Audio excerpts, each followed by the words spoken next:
Ma'am, ito po, pure flowers. Tapon mo yung impacto na yan.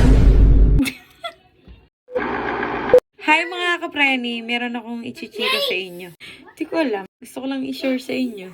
Valentine's kahapon.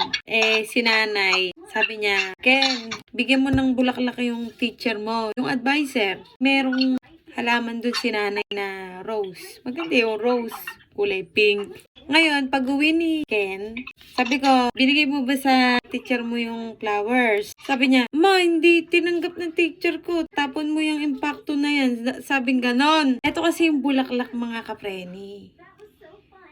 Ayan. Diba? Oh.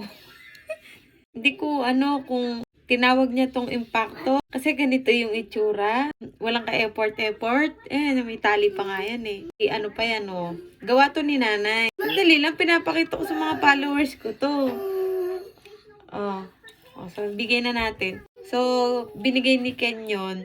Paano ba yung pagkabigay mo? Nung nagpipictura na daw sila, ang sabi niya, Ma'am, ito po pure flowers. Sabi niya ganun. Tapos sabi ng teacher niya, tapon mo yung impacto na yan. Tapon mo yung impacto na yan. Nag-effort naman, di ba?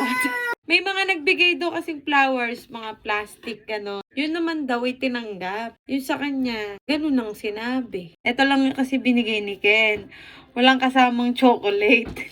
Ma'am, ito po, pure flowers. Tapon mo yung impacto na yan. Para kasing talagang pinitas lang ng baka yun ang alam. baka akala nanjo-joke lang si Ken, nantitrip, gano'n. Tsaka hindi ko kasi ni-expect na gano'n nga yung mangyayari. Siyempre, araw ng mga puso, magbigay ng flowers. Ibabawi na lang si Ken sa susunod niyang teacher.